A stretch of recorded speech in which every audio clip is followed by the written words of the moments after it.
Hi everybody. I hope you, whatever time of the day it is for you, it's been an enjoyable one so far, or you have an enjoyable one to come.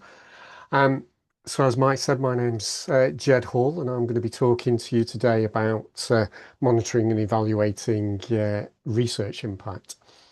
Um, but before I dive into the topic, just a couple of a few housekeeping things. We will be taking a scheduled break, roughly about 10 minutes, which will be at about 3 o'clock UK time, so in about 55 minutes time. All the presentation and recordings will be made available to you after the session, but please do take notes. And obviously, with it being a webinar, your microphones and cameras have been switched off to help with bandwidth and those sorts of things. The chat is available, so please do put questions or anything like that into the chat. So we do encourage active participation. So if you've got questions, please let me know, putting a Q at the beginning of your question so that they're easy to spot. We have some interactive elements. I'll be getting you to put things, your thoughts and answers to certain questions into the chat. And of course, we'd love to hear your feedback on the webinar so that we can keep them working well for you and make sure that interests that you have are represented in future sessions. I'll also at the end be telling you about the next one that's available to you. So a little bit about me again before we dive into the topic. So I started out in very fundamental research. So I was a physical chemist, very much in the fundamental end of that discipline. And I used great big lasers. That's not too dissimilar to what my lab looked like when I was doing my PhD. Um, to investigate short-lived species in chemical environments, and some of those were combustion, some of them um, were more chemical processes that we were following. Now, that experience really told me that I didn't really want to be an academic. So, the academic career path uh, I felt was closed to me and not one I wanted to pursue. So after my PhD, I moved into private sector R&D, and I really enjoyed the problem-solving nature of that.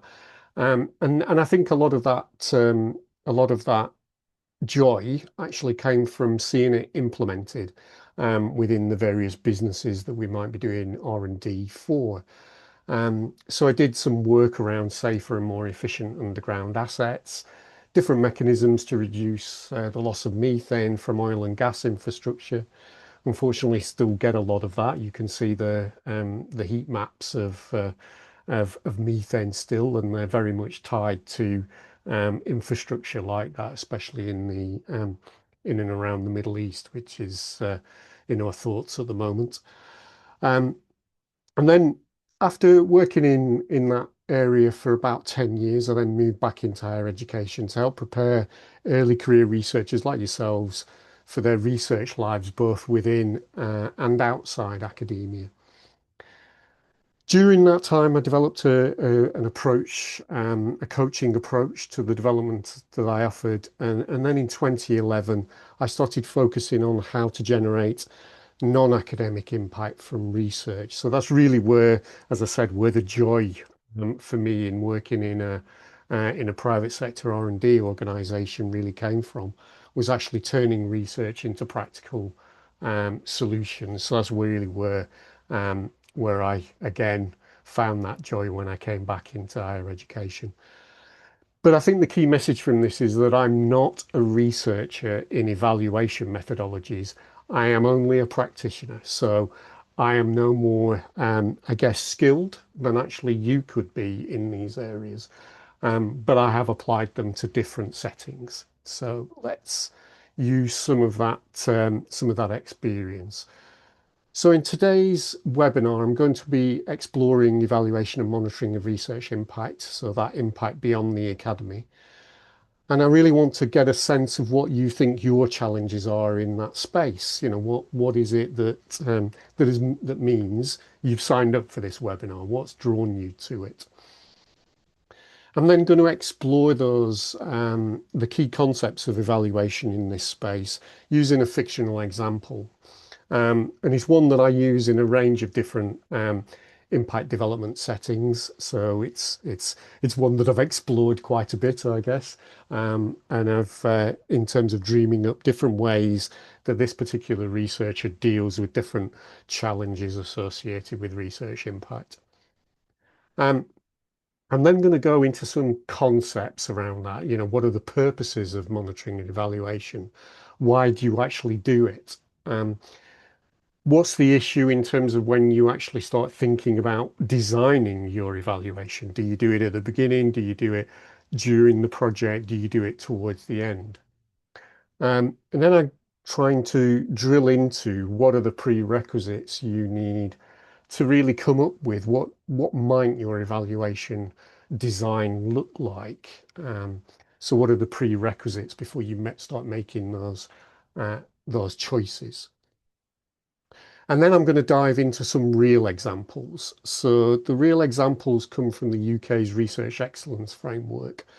So in that exercise is conducted roughly every 7 years within the UK. All higher education institutes within the UK's four nations have to submit to that exercise, and they submit in three different areas. One is the traditional outputs, journal articles, etc.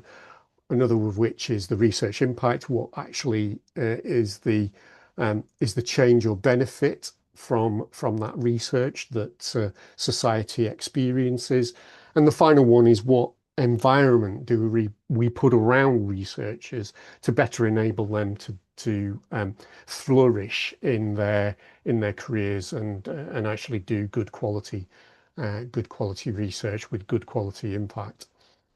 Um, Towards the end, I'll try and draw some of those ideas through those different examples, both the fictional one and the real examples, into how do you make monitoring and evaluating research impact manageable for you.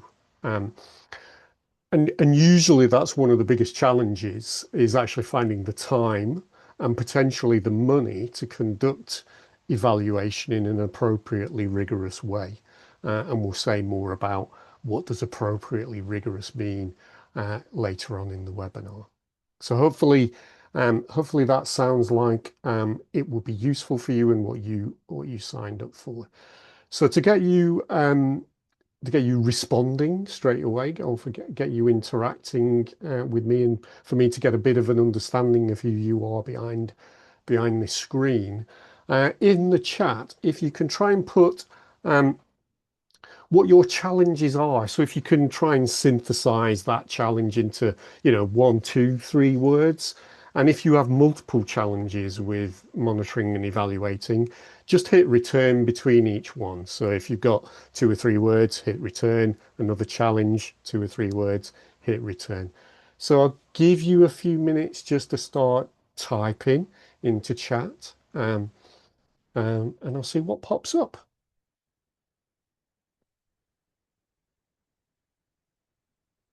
This is always the worst part of a webinar, waiting to see tenure requirements. Okay.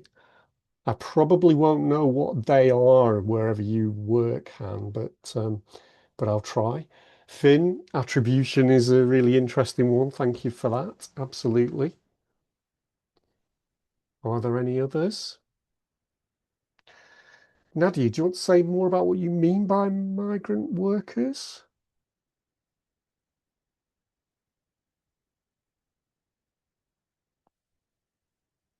You can just post a bit more of an explanation in the chat, Nadia. Funding, absolutely. Yeah, funding is a challenge. Relevance, okay.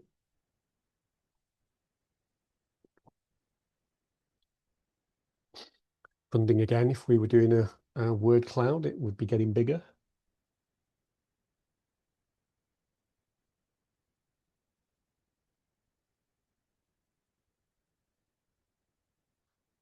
This is where I wish we were on Teams and I could see people typing, but I don't know whether you're still typing.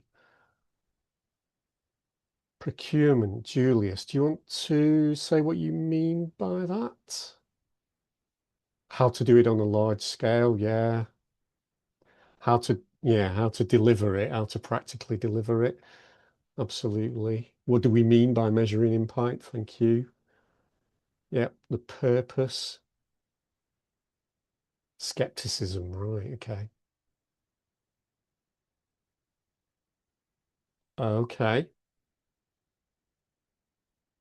thank you, Nadia.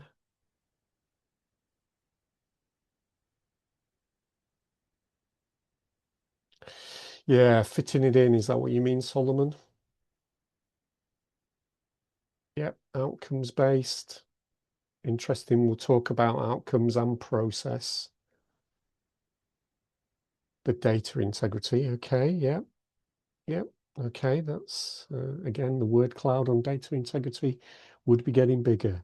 So keep adding those while we move on. I'll keep my eye on the chat as those come in. Um, so I'm just going to introduce our fictional character. The fictional character's Thomas. He's named after my grandfather. Some of our older members of my family have recently passed away, and it's made us all. I have lots of cousins from a um, large family, and we've all been thinking um, about people who've passed on from us. So um, here's honouring my grandfather in that list of people who've passed on.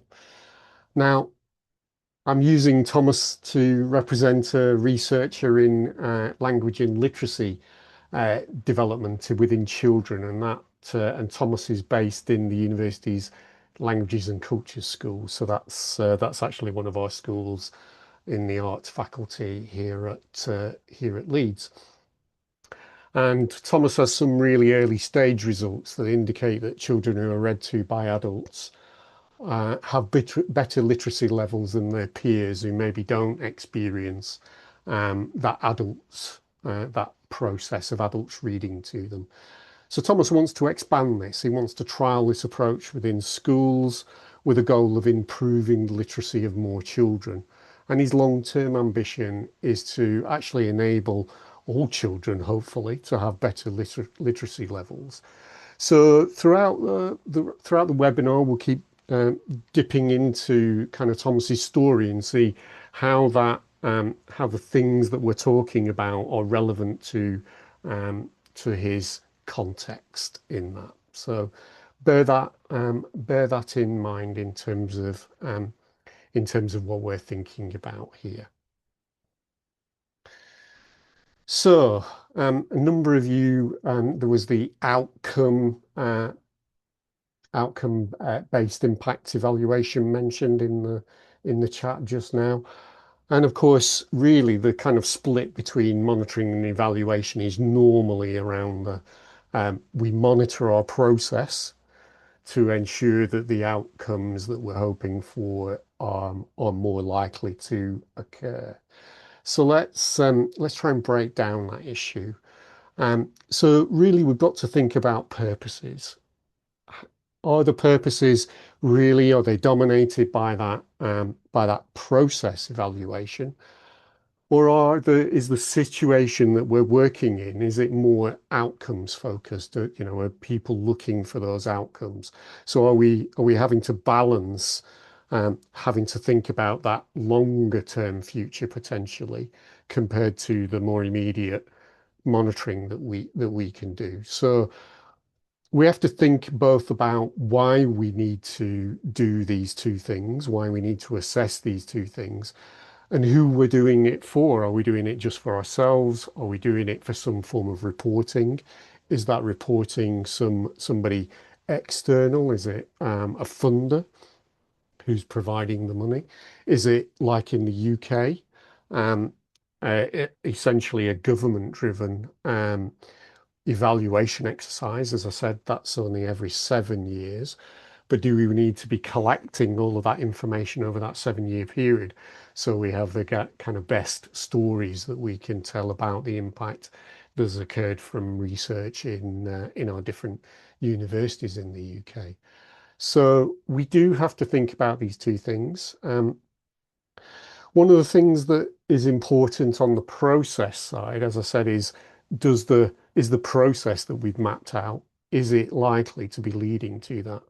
So in terms of thinking in terms of Thomas's situation, that might be about we want to scale this in these findings into some schools.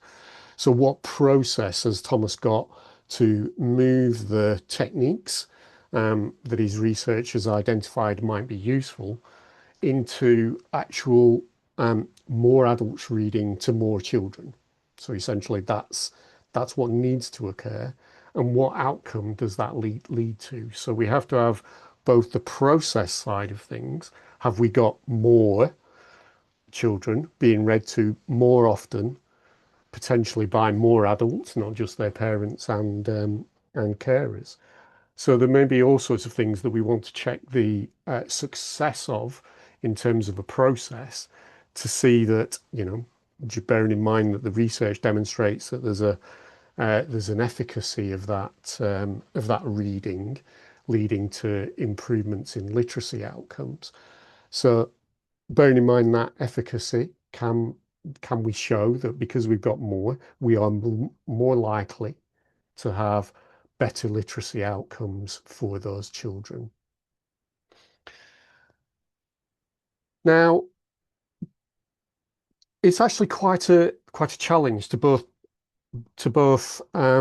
assess the success of individual activities. So if we were to break down that process that Thomas is going through, more children being read to by more adults, more of the time, how do we break all of that down in terms of what's going on here? How are we recruiting children, their parents, their carers?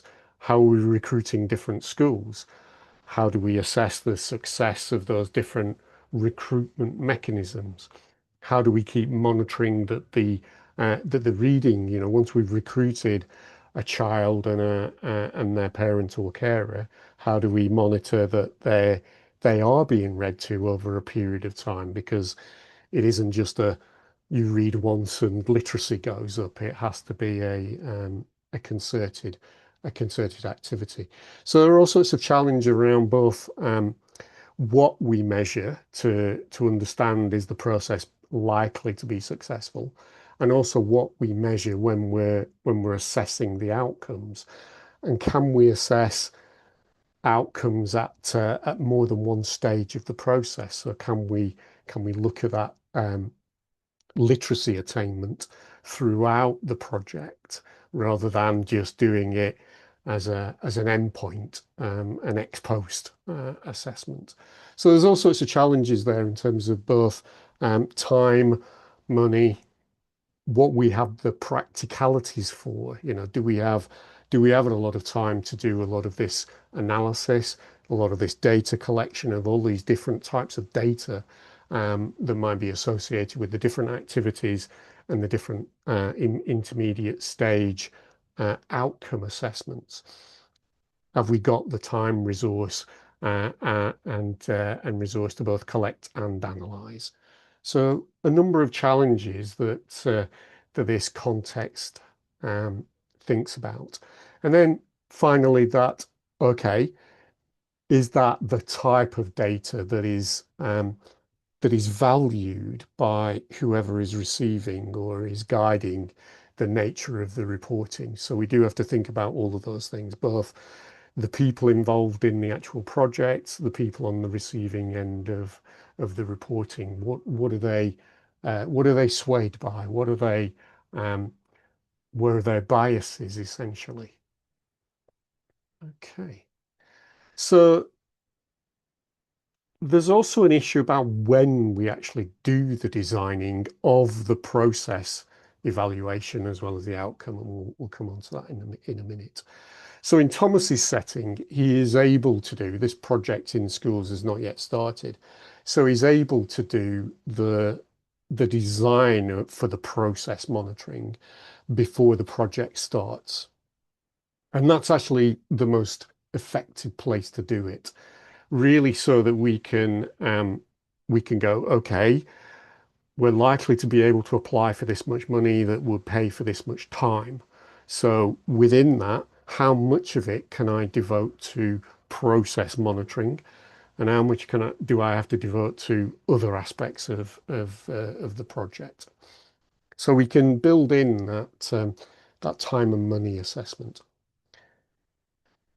If we do it early, we can also do it throughout. So we can do the process monitoring throughout, and we can course correct the final bullet point as a result of that process monitoring. We'd also, you know, if you look at most um, literature on project management, and actually the practice documentation, in terms of different accreditation schemes for project managers across the world. You look at those accreditation schemes, and they all have post-project essentially assessments. Did it deliver what we anticipated it to deliver? Did the things work in the ways we anticipated the different activities in that project? So we would do process monitoring throughout, and we'd also, if we're following those good practice examples, we would do it at the end of the project too. The other thing to bear in mind is that process monitoring can involve feelings and reactions. So there'll be both qualitative as well as possibly quantitative material that needs to be collected to get a holistic sense of all those different activities and how people are reacting to them. Because if they react to them negatively, the project is highly unlikely to deliver what we anticipate. So that's kind of on the process side of things. If we move into um, the outcome side of it. Now, one of the problems with research funding, and this is fairly common across the world, is it pays for that substantive piece of research. And we might have been able to build in, if we do the designing early, some time and money to be able to do the process monitoring. Now, what usually doesn't happen is that you then have a bucket of money that can do significant ex post outcome evaluation. So there's a challenge here to try and build in outcome evaluation that's almost predictive um, in the within the project itself. So that's why you need to think about how does that process monitoring map into your increase in certainty that the project is going to deliver longer term the outcomes you're anticipating. We might be able to make a case for a significant ex post evaluation, but that's usually not the case. Um, Usually it's the case that, that would need to be, or usually is often, a different business case, maybe different researchers doing that piece of work. So ideally, we do the design of outcome evaluation early, and that's really to try and find cheaper, less resource intensive ways of doing the ex post. You know, can we, if we're affecting a system, if we're in Thomas's example, if we're affecting those schools, can we change their monitoring and evaluation practice within the schools so that it the actual system, the school itself, is generating the ex post outcomes? There might be issues about whether they would share that ex post evaluation outcome. And that's where we'd have to think. We'll think about that in Thomas's case a little bit further into the webinar. But these are all issues. Now, when we do the design work early, it opens up a greater array of choices of different designs. Again, ones which might be cheaper to implement, less resource intensive, maybe built into the way the system operates, maybe the way the system already operates, so that you can get an understanding of that and go, what is it I can use from the way the system currently works that means that would actually point at outcome success. Because if you do if you do that design work early, you can do those you can do that those pieces of understanding, that pieces of maybe desk-based research where you get a sense of, right, so they actually do collect that metric or that qualitative information. And actually that's useful. That can be interpreted and analyzed in different ways. And I might just need to help the system to understand how to do the analysis rather than build a whole new system of data collection infrastructure. So doing it early opens up wider design choices. It also allows us to build in time and money constraints, build that into our project. Um, we can enable the process design work to feed into that certainty of success.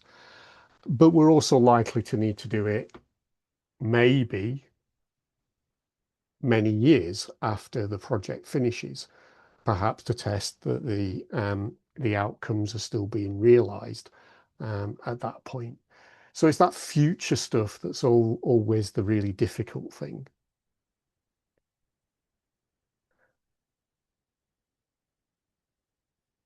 So thinking about some of the prerequisites, um, so bearing in mind that for both process and outcome evaluation, it's better to do the design in the design phase of a project, not in the implementation phase. And certainly, it's much better to do it way earlier than the closing down phase of a project. So as well as the purposes for monitoring and evaluation and the timing of the design and also the implementation of that design, we need to think about those prerequisites. And the first is actually quite hard. The first is actually the harder one because it's having a rigorous hoped for outcome.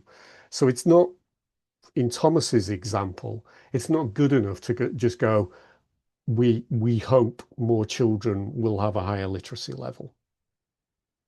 And the reasons for that are it's not precise, it's not clear, and it's not time bound. So all of those things play in to how would you design the evaluation for this. You need time bound, when are the literacy levels likely to be better? Because that's when you would try and time your any ex post evaluation. You would also, if we're likely to see the literacy levels increasing during the project, when during the project would we test that? If it's a 1 year project, would we do it every week or do it every few months, or even longer? When do we do it over that 1 year period? So we need that kind of almost thought experiment in terms of when will literacy improve, and for who? So the key issue with more children being um, the more children bit is actually we aren't specifying, we aren't being precise about which children. Now, obviously, in Thomas's case, it would only be the children that are enrolled onto the project. So that actually narrows it down. But what is the pitch to schools? So if we're trying to get schools involved in this project, which children do they particularly care about? Do they have challenges in terms of literacy levels at older age groups or younger age groups, or is it across the board? So can they give us a sense of which children we ought to be focusing on, or Thomas ought to be focusing on? There's also, it isn't just the schools, but it might be regulators of that education system who might also have a view on which children where the problem really lies with literacy. So we really need to do some work around that impact goal to make it more rigorous. So Thomas needs to think about that, and he needs to get input from a range of people within the system that he's hoping to work with to get their view. Because if his views and their views don't align, then there's unlikely to be a strong collaboration there, and unlikely to therefore to be a successful project. Now, once we have a more rigorous impact goal, we can start to think about what activities might deliver that. So you might have coming back to which uh, children, which age group are we going to focus on? You might have a very different set of activities to enroll really young children than much older children. Um, so you'd really think about what are the activities that would appeal to those different age groups? How do they differ, especially if we're having to do multiple age groups? But knowing all of those things, it's easier to make choices about what those activities ought to be. So we'd initially engage with those interested and relevant parties to get a sense of, okay, now that we've worked together to really define what the impact goal is, we can work together to kind of come up with a plan that should be um, successful, using our collective judgment, a plan that ought to be more successful. And we can also work with those interested and relevant parties to go, what kind of output might be useful to you in terms of pushing this agenda forward, pushing this literacy, increasing this literacy in these different age groups that we're interested in. There might also be other forms of knowledge mobilization, for instance, capacity building. And that, we've already mentioned one, it might be capacity building in that evaluation sense um, that we might need to work with. So that through the trust that we're building with those interested parties, we can get a sense of, okay, evaluation is challenging in this area because, okay, if now that I know that, I can work out how do we make that easier? How do we design that into the project to enable the capacity to be built to uh, better use our data that's available and to better analyze our data if that's where the challenge lies, rather than in the collection phase. It might be in both, of course.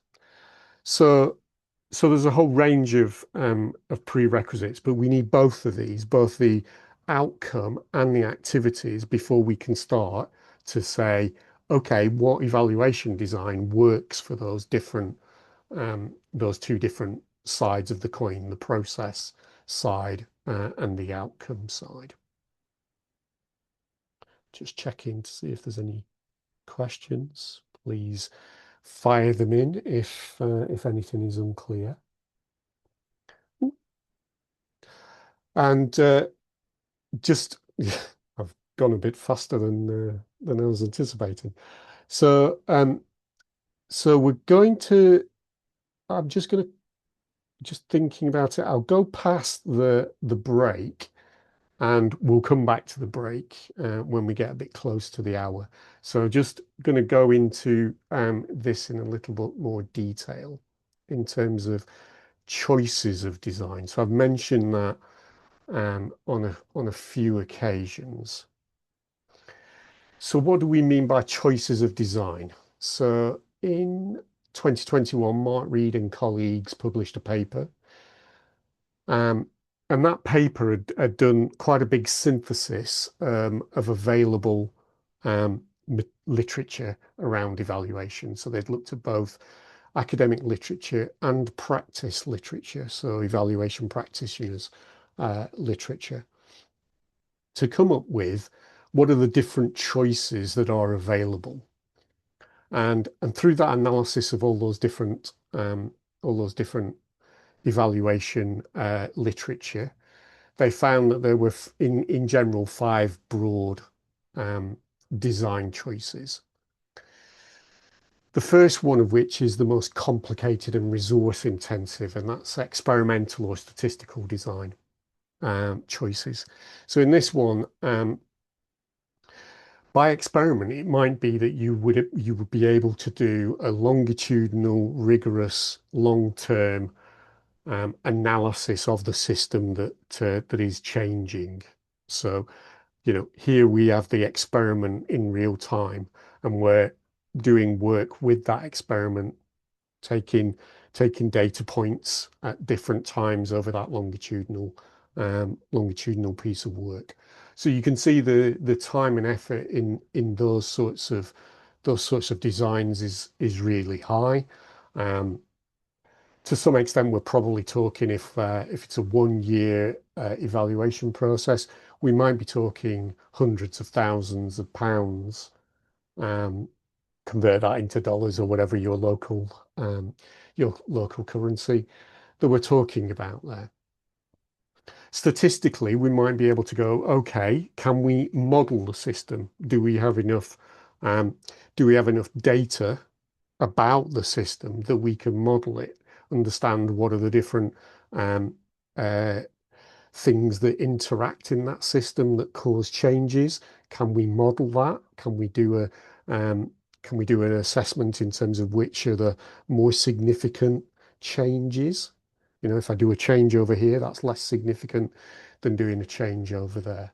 So can I statistically analyze and model the system? So examples of methodologies in this area include that longitudinal analysis, the rigorous modeling, econometrics, I can never say that word, potentially randomized control trials where we have, in Thomas's example, some children who are being read to, some children who aren't being read to over quite a large population. And, we might be talking RCT, we'd probably be talking at least 1,000 potentially children, maybe 500 in each of those two categories. The the experimental and statistical designs, they also found that they tended to be used in health, environmental, and other policy domains. So maybe government policy, maybe on the regional scale or and potentially lower scale, but certainly in that policy setting, in terms of the appropriate governmental or regional level.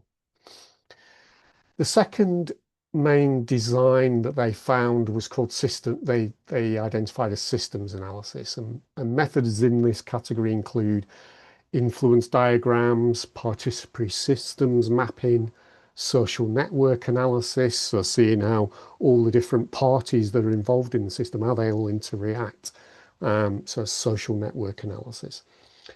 And these methods are really needed to trace contributions. So there was that contribution attribution comment in the challenges earlier. So that's where you would normally be thinking in that space to kind of go, okay, if I do an intervention here, what's the contribution to the outcome? Is it predominantly that intervention, or is it shared across a number of interventions equally, or maybe in some sort of lumpy sort of way? Um, uh, Now, these can still be really very intensive. If we're thinking about a big system, maybe we're thinking about that education setting across a whole country. To do a systems analysis there, we'd be looking at, well, lots of different methods like focus groups, like surveys, um, across those different interested parties. So the parents, the carers, potentially the children, potentially the teachers, potentially the schools, potentially the regulation system. So we might be looking to do quite a mixed approach across all those different different stakeholders involved in that system. Um, so really interconnected, really, really can still be quite intensive in terms of cost, both time and money to do the systems analysis, especially if you only rely on that in a post hoc way. The next category they came up with was a kind of open. They called it open documentation, but really here we're talking about maybe textual, maybe oral, maybe art-based methods. So again, we might be looking at focus group methods. We might be looking at participatory art. We might be looking at qualitative interviews. So there's a whole range of again quite similar methods to the systems analysis, but potentially, usually in the examples that Reid and colleagues found, that was done throughout the project, sometimes at the end as well.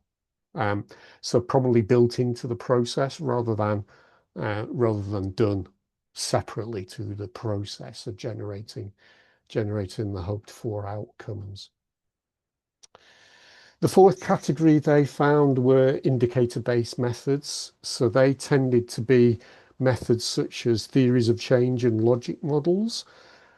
Those can identify causal pathways, so they can try and work out, what's the route through from intervention through to outcome, using those theories of change. If you've got a well-described theory of change, you should have that causal pathway, and understand your assumptions that are being that you've made about those causal pathways in those two different mechanisms, the theories of change and logic models.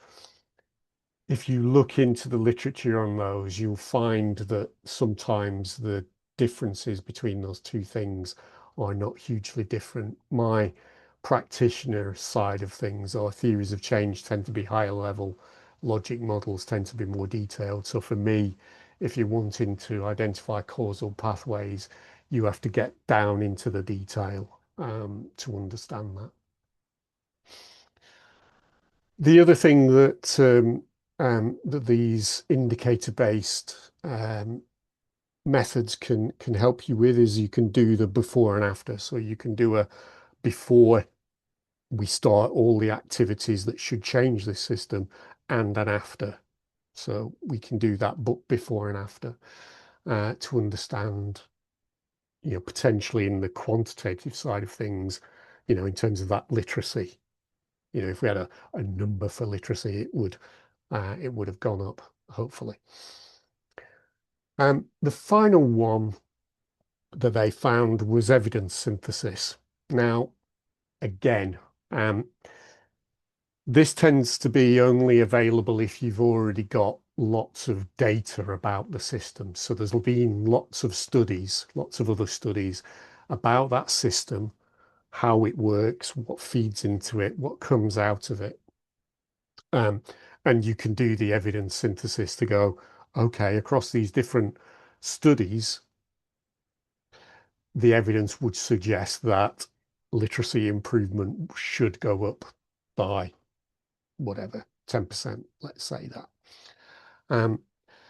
So you are really reliant on there being significant studies of that situation. So in Thomas's setting, whatever children, whatever age group of children that we're thinking about, there would have had to have been studies for that age group of children, multiple studies done in different ways, so that we can generate that synthesis from them and get a kind of almost certainty level of what the increase in literacy ought to be.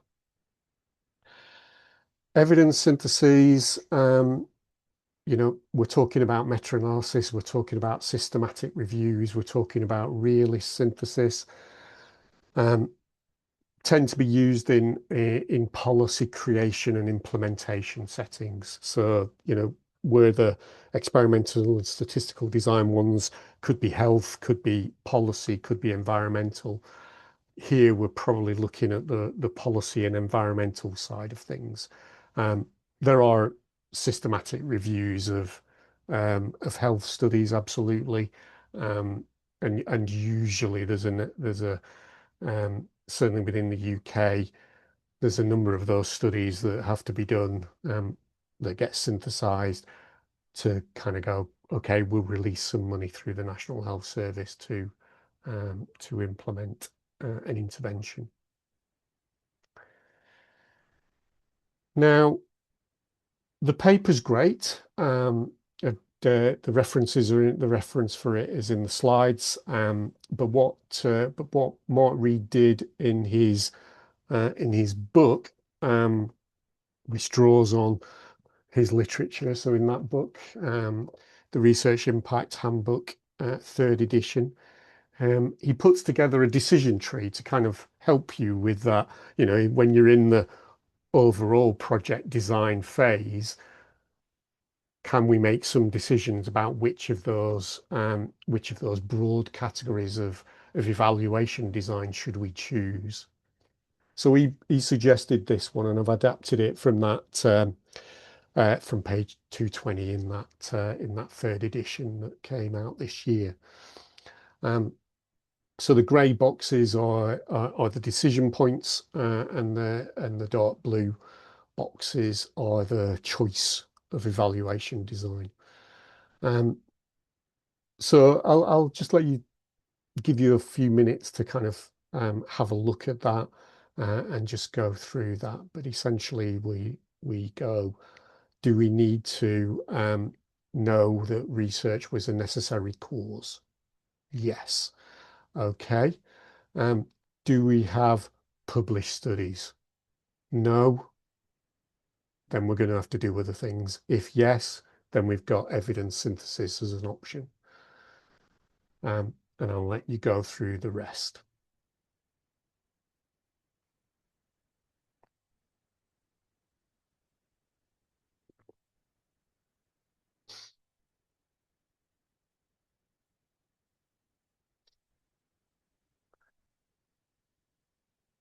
Now, while you're just working through that, the one I wanted to talk about is over on the right-hand side. So if we don't have the time and resources to do a really detailed experimental and statistical approach, but we do want to disentangle all causes, then system analysis is the one that's open to us. If we don't disentangle all causes, but we still want to see that research was a contributor, we've got that theory of change logic model examples and the text and oral analysis. Now, we could choose to do either or, but the risk with just going with text and oral causes is that it could be viewed as too anecdotal. So it would depend on your purpose and what level of rigor you need.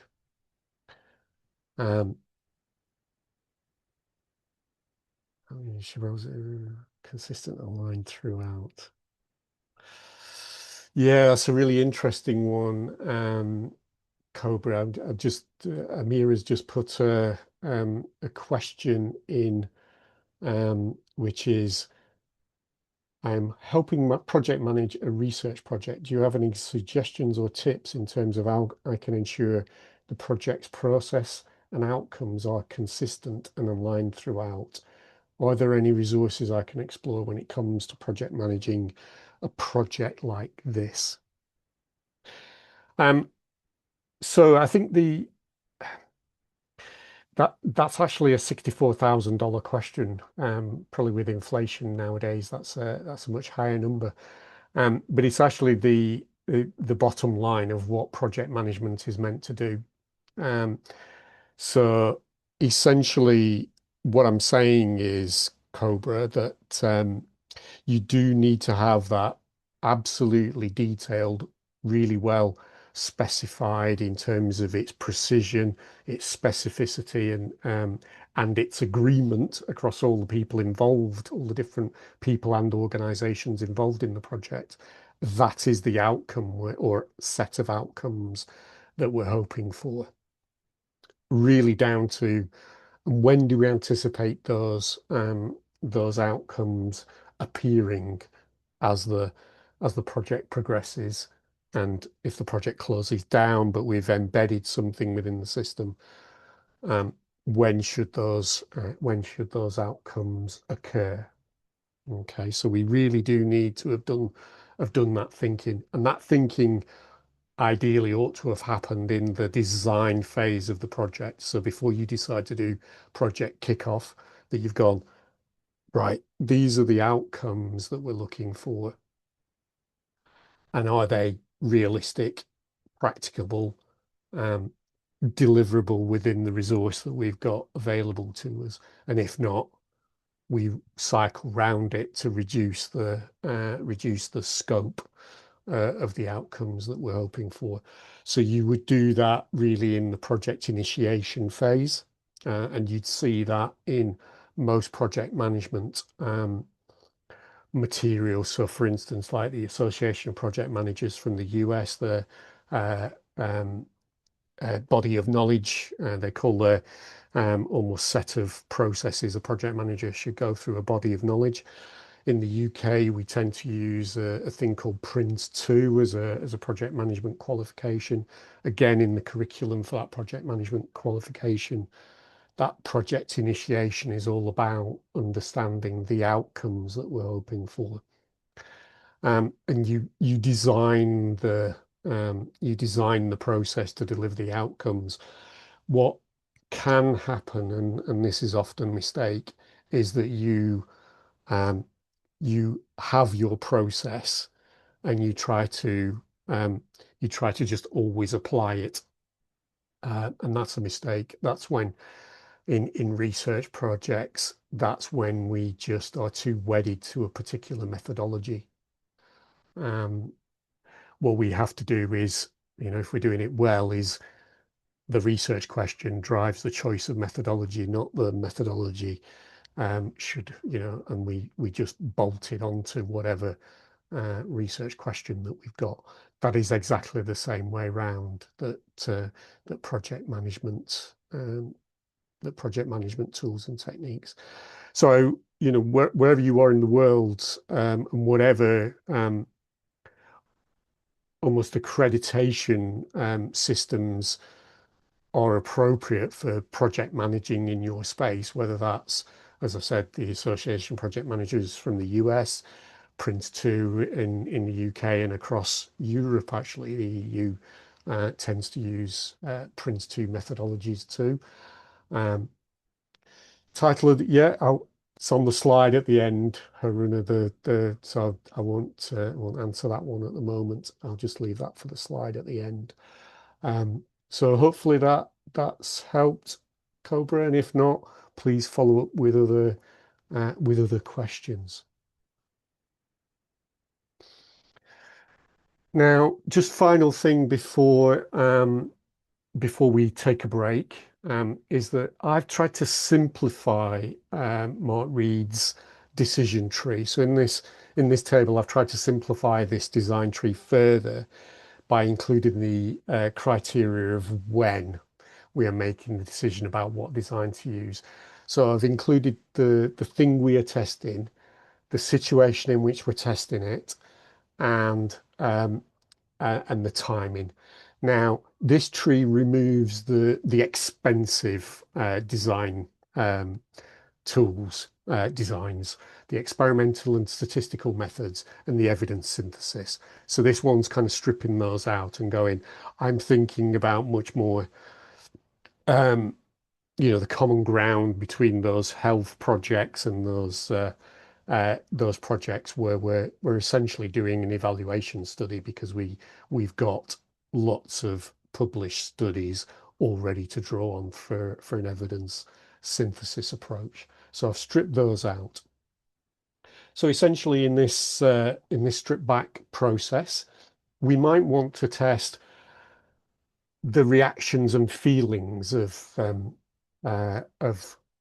people involved in the project, and people involved around the project. So the people involved in the project might be representatives of. So um, if we're talking about Thomas's situation, the children in the project are representatives of that wider body of children who are all the same age in that education system in that country that Thomas is working in. So potentially we might want to test their feelings and reactions to the project or to activities within the project. So that's where we're kind of going to the situation. Are we doing it just tied to an activity, one activity of many that might be part of the project?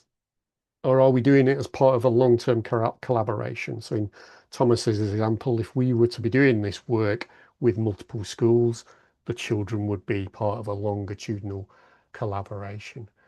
So you can see we're in a um, if we're in a uh, activity situation and we're doing it either at the beginning or the end of the project, we'd be looking at some form of open documentation. So it'd be essentially a qualitative likely piece of work, textual, oral, arts-based, whatever is the most appropriate of those different choices within that overall design category. If we were looking at it as part of a longitudinal collaboration, um, we're more likely to be looking at the beginning of the project in terms of it being indicator based, or at the end of the project systems based. So different choices depending on what you're testing, the situation you're testing it in, and the time you're making the design choice. So whether you're doing the design choice of the evaluation at the beginning of the project or towards the end of the project. So that that might be useful for you to think about and just having that simplified version. So I'm just going to now take our break. So have a think about, are there any questions you want to raise? Pop them in the chat with a Q in front of it. That'll help me to find it. Or if you put it in the Q&A, Amira will be able to pass it on to me. So I'll just start this break and we'll go for 10 minutes. Have you thought about how rigorous your understanding of the outcome is? Is it very specific? Is it precise? Is it time bound? Um, and have you fully fleshed out all of the different activities that might be needed to deliver it?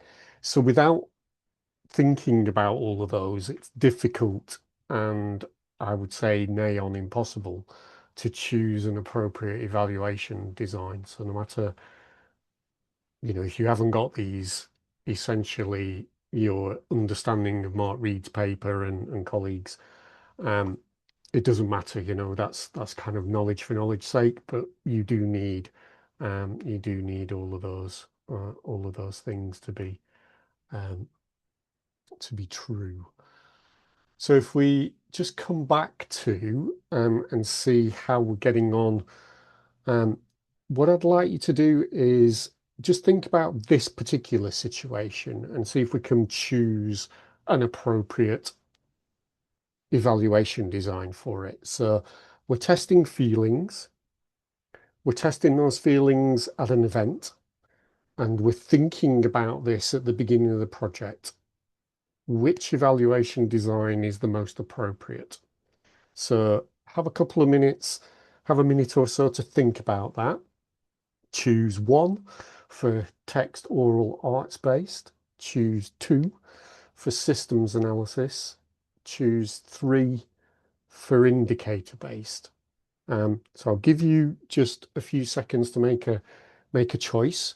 And if you can put your choice into the chat, and please wait until I say hit return.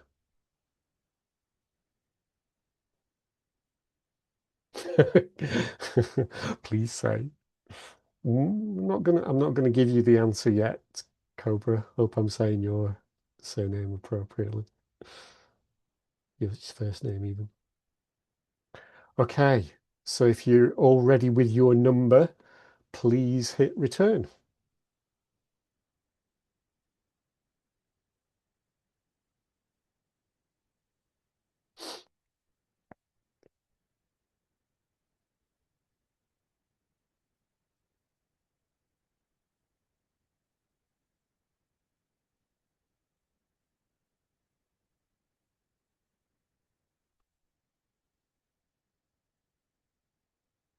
Mhm.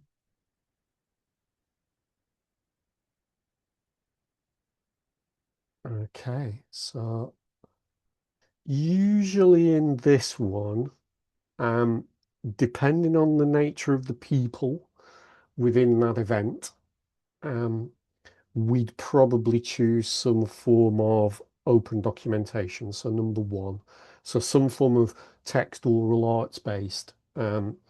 And depending on as I said, the people. So if they're quite creative people, we might go for more arts based. If they're more STEM or formal, we might go for a different mechanism.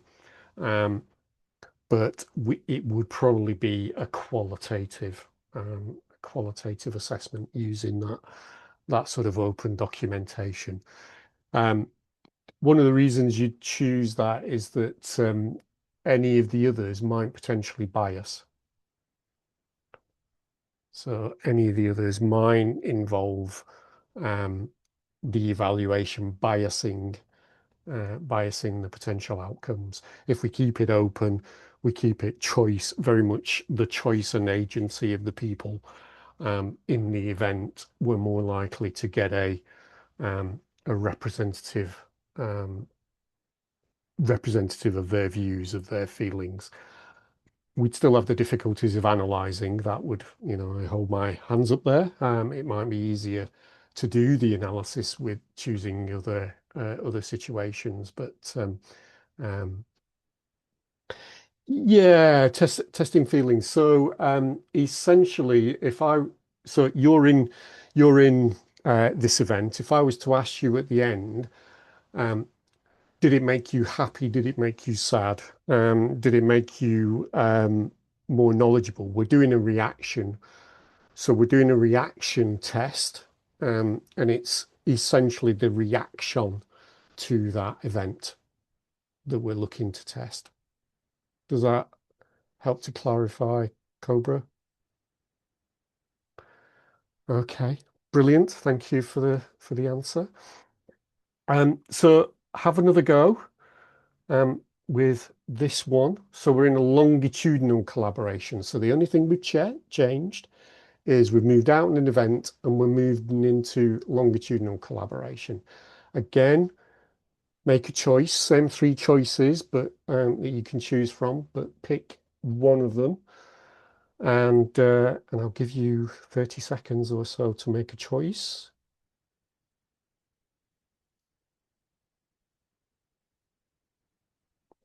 Be ready with your number, ready to hit return. Okay, hit return, as we've got one.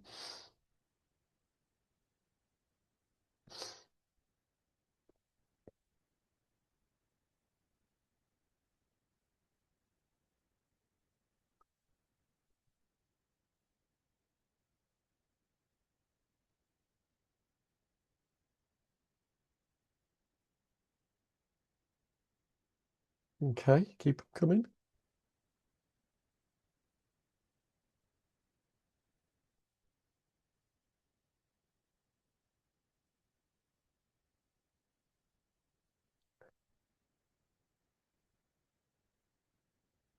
Any more? Okay, right. So I would pick number one again because we're still testing feelings. Um, if we were testing feelings and outcome, I'd definitely go 1, 3. So three for the probably the outcome side of things, and one for the feelings side of things. So again, remember that the nature of the collection mechanism might change here because we're in a longitudinal collaboration. So even with the really creative people, you might not ask them to produce some art all the way along the line unless they were adding to the same piece of art potentially. Um, you might be thinking more in terms of the longitudinal design about some form of diary approach. So could that be a visual? Could that be oral, recording? Could that be different ways into terms of implementing a diary approach? Um, yeah, I mean that's interesting, Aruna. The that would be, it is a possible. There's a possible argument if we wanted to do the comparison across time, of trying to add in some form of indicator based, but you might also want to kind of go just in the question, how has it changed over time? That can be, we leave it up to the oral open documentation approach, but we change the question so that we're saying, okay, at this moment in time, your feelings are, how have those changed from the last time we asked you this? However often we're doing this over that longitudinal collaboration. So again, different choices, and you're noticing that I'm really enjoying the fact that you're asking methodological questions here. Um, so that's great, and it also does depend on yeah, there's different situations where the different choices might not work. So you always have to be contextually appropriate with your choice of design too. Um, so again, it isn't just maybe text oral is the one those decision trees might lead us to, but if it's contextually inappropriate, like this situation you're suggesting, Cobra, you might think, okay, we've got to move into a different design because that's more contextually appropriate, whatever the reasons are for that difference in that context. It could be that there are just those. It's almost data bias, isn't it? I believe essentially a metrics based approach, but I'm less likely to believe a qualitative based approach. So that might be one of the biases that takes us towards, okay, if it would be harder to demonstrate using a qualitative approach, yeah, I won't use it. So that's always worth testing.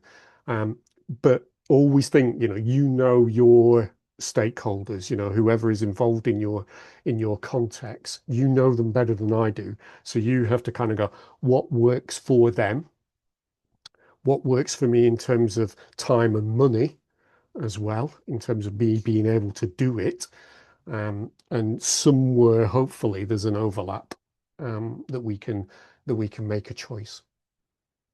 Okay, final one of these. So we're testing that outcome or hypothesis, and we're doing it in a longitudinal, and we're thinking about this at the end of a project. What are we likely to?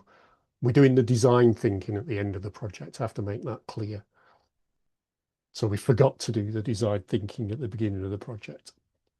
What will we choose out of those three? So 30 seconds to make a choice. Type your number in, and I'll then give you the go ahead. Okay, fire.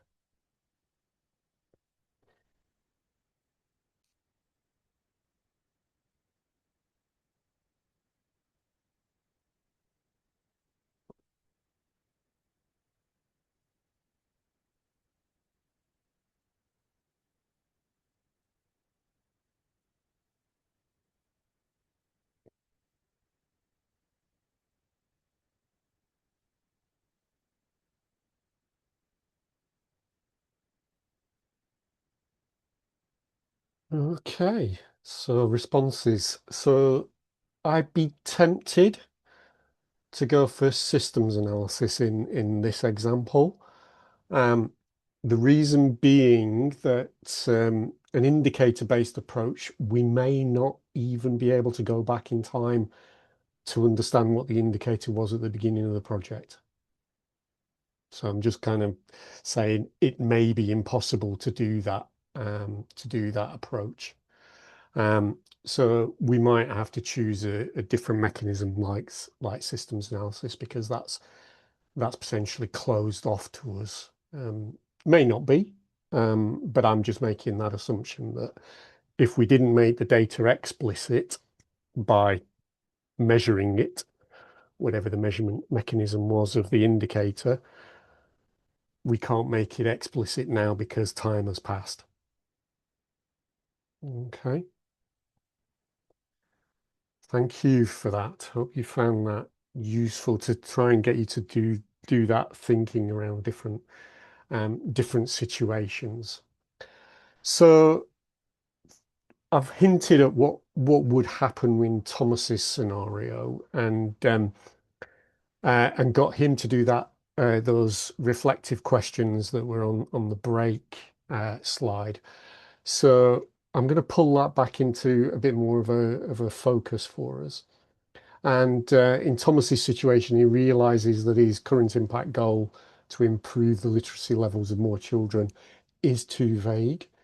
Um, his pilot findings came from the first year of school, so whatever situation he was looking at, whatever education system he was looking at, it was the first year of school.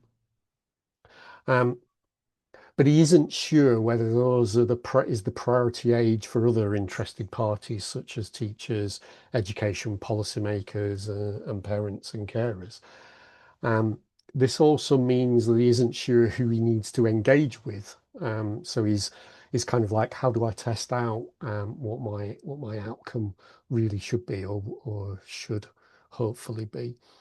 Um, so he does need to test that, and he does need when he does test it, he finds that the highest priority is actually yes, children in the early stage um, of school, but perhaps it might not be his first year pilot results that he found. So all of those things need to be worked up so that he can actually develop some appropriate and targeted activities that focus on that outcome. So not knowing who, he doesn't know what they know or don't know. He's not sure of their capacities. So he doesn't know what activities to build into the project or maybe can exclude from the project. So what does he do about that? So he decides to explore some of these issues. First of all, he speaks to colleagues in the University School of Education. So there's always that kind of first step. What might be findable within within our context and within easy to reach networks. So he goes to the School of Education and meets up with some colleagues for a coffee. And their view is that yes, it is the early years that are the most important, but they suggest um, not. It's actually not the first year of education that isn't the most important, but is the second one is their view.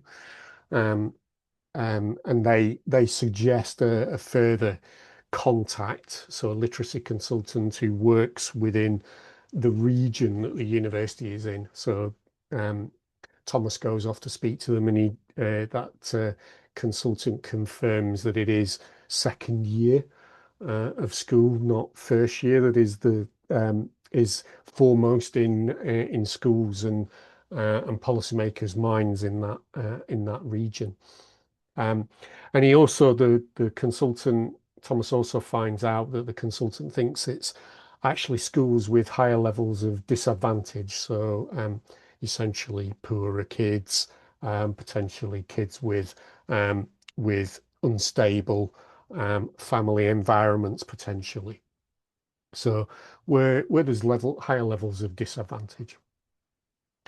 Um, so the consultant agrees to do a bit of just a small bit of work for Thomas, not paid work, just helping out. So he agrees to introduce Thomas to the literacy lead for a chain of schools. So a chain, they're all managed via the same process, these schools, although they are independent settings, if you will. So school A over here, school B over there, but they're managed in the same chain. Um, so he introduces to the literacy lead for that chain of schools, and together Thomas and the literacy lead co-produce a goal and start fleshing out the activities for the project. So together they move from that children's literacy improve quite vague goal to, okay, it's a chain with 10 schools. The way disadvantage is often measured in the UK, even though it's contested, is the number of free school meals. So normally, if you go as a child to school and buy, you would normally have to buy a meal at lunchtime. Um, if you are given a meal free, it's an indicator of disadvantage.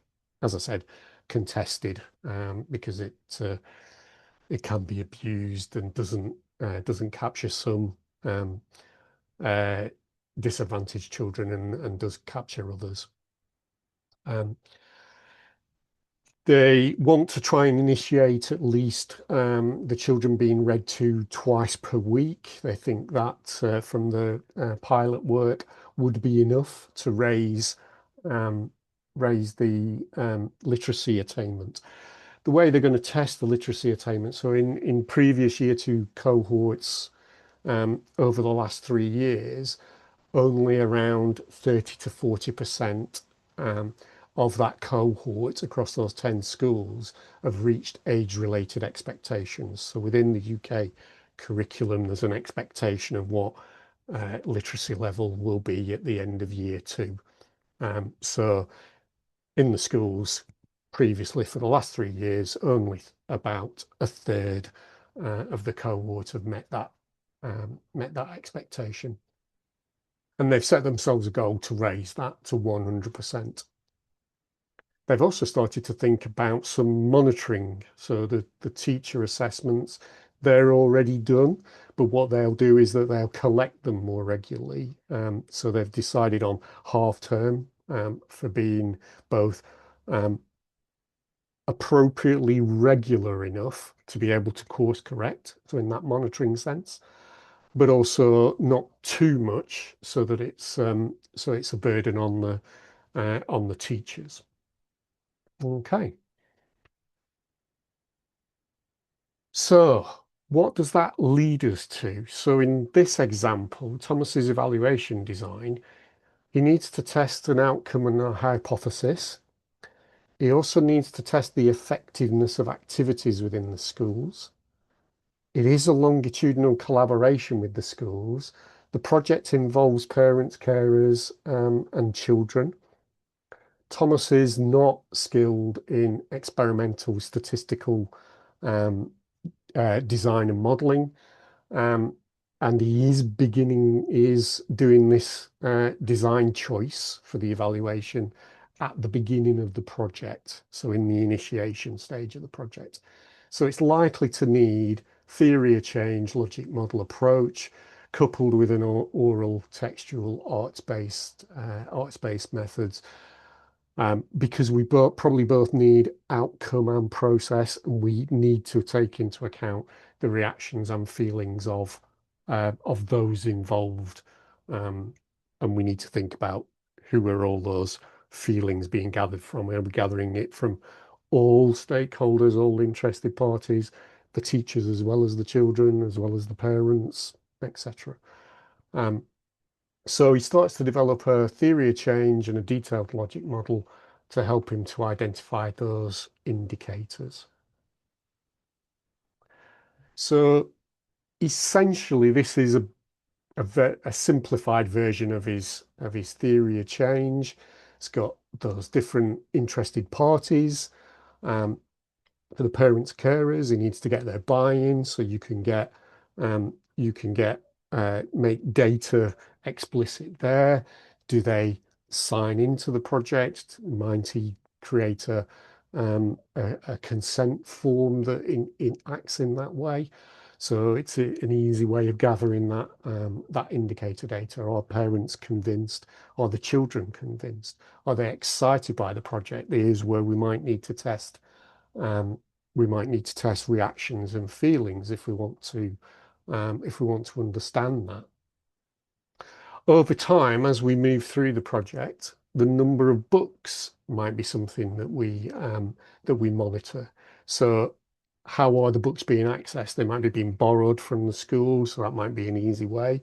If they're being borrowed from a local library, that's more difficult to kind of reach there in terms of just it being the metric. So we might be reliant on diary, some form of diary approach. So again, we're back into the open-ended documentation approach. But again, reading time, we need that as well. So that's diary based, likely to be. So maybe having the diary for both the books read and the time it's been read. So do you keep a diary, and does that fit with the age group of the children? Probably, if you make it a simple diary approach that they don't have to do a really big table of you know minutes, seconds being read, book pages. Maybe it's just book, etc. So we got to think about that the detail of the data that's collected through that potentially diary approach. Um, with the school staff, we might look at how they engage with the co-production processes that we put in. Again, that might be a feelings and reactions approach. We might look at the outcomes from that. Um, did the project design get signed off by the head teachers of those 10 schools? So there might be a more indicator-based approach. Obviously, the school staff need to assess the children periodically, and we can see whether there's an upward or a flat or downward trajectory for the teacher assessment of the children's literacy. But all of that can come together, and eventually there will be a final summative evaluation, teacher-based, because um, there's no UK requirement to report the results at year two. So again, it will just be teacher-based assessment at the end of the year, but a summative assessment. Okay, so that would be really essentially Thomas's whole evaluation approach.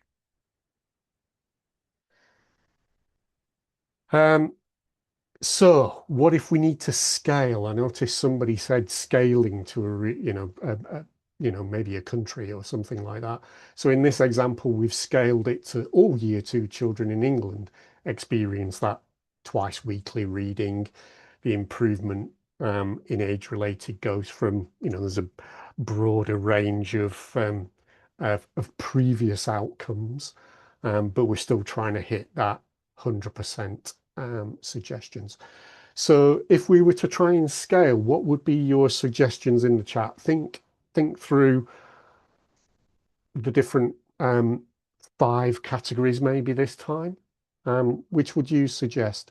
So experimental, remember the experimental, statistical, systems analysis, indicator-based, open documentation, or evidence synthesis. Which would you suggest? And just put the word into the chat rather than a number.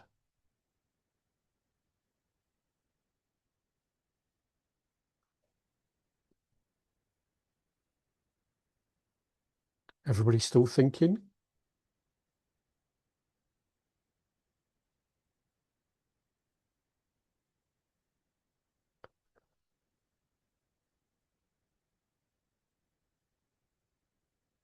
No, has that one got you flummoxed? Okay. What were the options again? That's a good delaying tactic. So experimental statistical, systems analysis, the open documentation, indicator based, evidence synthesis.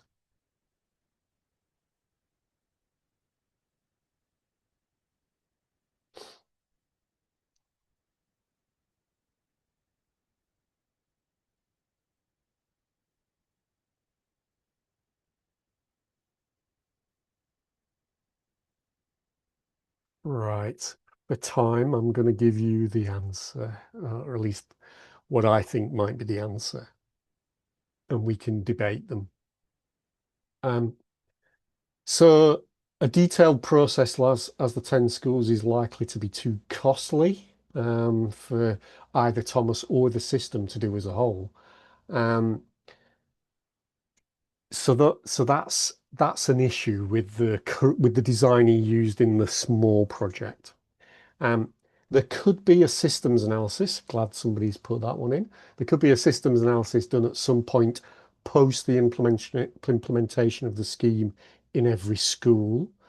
Um, this would probably need to be funded by the national government, and it could be potentially undertaken by others. Maybe with more direct methodological expertise in that area than Thomas.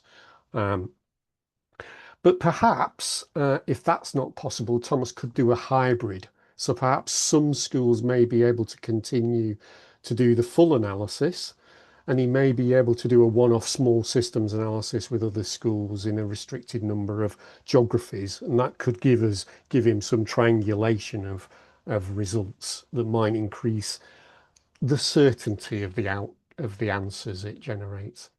So that hybrid process could be designed through an initial project review. So at the end of that first project with the 10 schools, you might say to them, what was really labor intensive? What was really costly? What could we therefore take out if we were to put it into some recommendations for other schools if we scale this to all the other schools within England and maybe the rest of the UK? So Thomas then goes away and creates resources that explains that simplified approach, shares those resources freely um, through a website potentially, but with a license condition that encourages anonymous sharing of experiences into a case study database that he creates. Okay. So Thomas can periodically review those case studies as they're added to by schools. Hopefully he gets some. Um, he may not get many. This is where we need to be doing some regular reminding of people to upload them. If we've got a license condition, we know who's accessed the resources. We can go back to them and say, have you done anything with them? Would you like to add a case study into the database about what you've done and what it has generated for you? And then potentially Thomas could seek a small amount of funding in the UK. Sometimes universities have small scale pots of money to do and evaluation work like this for research impact. And he chooses to do it 3 years after the implementation of the resources. So the resources have been distributed to the schools in the UK. So 3 years post that, he's going to do the systems analysis, and hopefully by that stage he will have some case studies as well. So you can see you've got essentially fragments of evidence rather than a really detailed and comprehensive range of evidence. So in real life examples, so this one comes from the London School of Economics, and it was submitted to the Research Excellence Framework in 2021. And it looked at establishing children's rights in the digital world. So LSE had a long-term collaboration. So we've got that example, if you remember from the decision tree. And this particular case study actually uses a systems analysis approach, but That was commissioned by UNICEF, independent of the researchers doing the digital rights work. Um, it that systems analysis also identified some proxies, such as citations in policy and regulation, and some other international indicators. So it was mostly a systems analysis, but it did identify some indicators that were useful. Um, this case study around code size reduction in chipsets. So the last one was in social sciences. This one's more software development in the STEM area. So this study describes the impact of code size reduction on the costs of Wi-Fi and the increase in functionality of those chips. And it was undertaken at Edinburgh, the research, and used by Qualcomm. Um, so as you with Snapdragon chips in there, uh, in your phone, etc., might be using some of this research. So the case study mainly uses indicators, and they're mostly economic ones, such as production costs and sales. And the causal relationships come from the research being those research indicators, sorry, those indicators being triangulated from testimonial evidence from individuals within Qualcomm. So the testimonial evidence describes the contribution of the research to the increase in sales and the increase in and the reduction in costs. Okay. This final example, which comes from the arts and humanities, so it was research on World War One. 2014 to 2018, we had the centenary of that of the First World War. And the research led to increases in knowledge and enhancement of those remembrance events during the centenary. So the work involved another long-term collaboration, but this time with a range of partners across cultural organisations, government and religious organisations across the UK. And in this example, the collaborators undertook the majority of the evaluation. And mostly that was testing the feelings and reactions of people attending these events, whether they were organised through a cultural organisation or a religious organisation, or a secular or one through the government.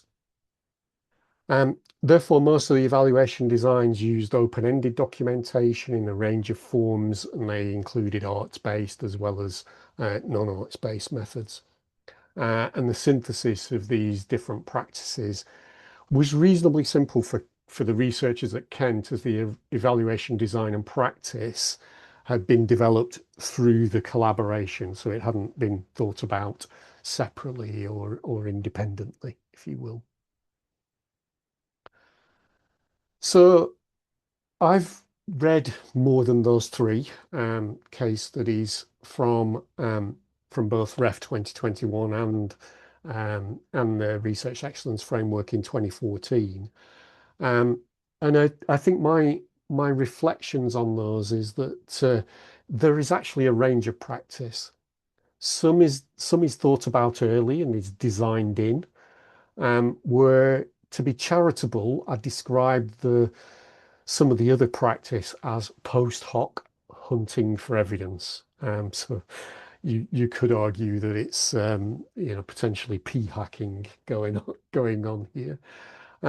But both approaches can generate evidence that leads to highly scored impact case studies. So whether you think about it really rigorously in the beginning, or you kind of go, oh God, we need to submit a case study and we've not done any evaluation throughout this whole period, it is still possible.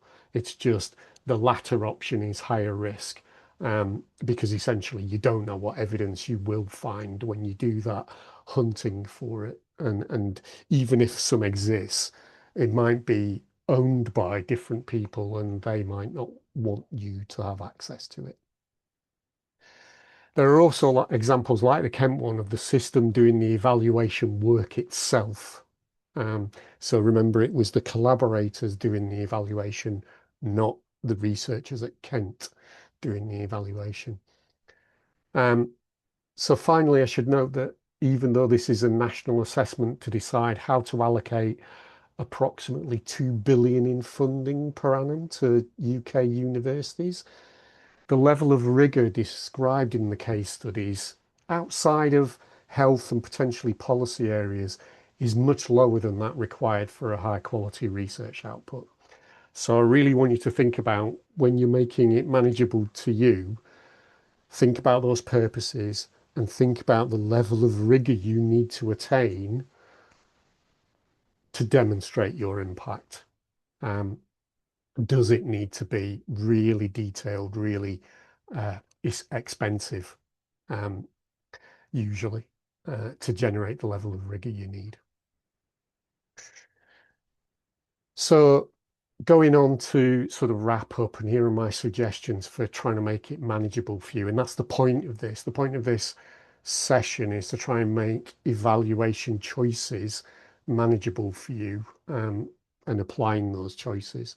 So think about research impact evaluation as early as you can in the design of the research project. Use that thinking to identify potential data to collect. So just because you've identified it doesn't mean you're going to spend money on doing it, but think about what are the activities in your project? What is the implicit data associated with those activities? Then think about what the value of that data might be. So does it tip over into, is that data worth collecting? Is it worth making it explicit? So if it is worth collecting, what is the least intensive mechanism to collect it that will generate the right level of rigor and be acceptable to those involved in the evaluation? So those feeling the evaluation and those receiving the evidence from the evaluation, depending on where the reporting goes, whether that's into a national assessment system, whether that's to your funder, whoever it might be. The other thing I'd suggest you need to have is a good data management system for your evaluation data, not just your research data, but your evaluation data. Think of them in a similar vein. So know how to find it and be clear about what you'll do with it and how you'll analyze it. And then, I've said it probably 3 times now in the last 2 or 3 minutes. Be clear about the level of rigor you need to hit.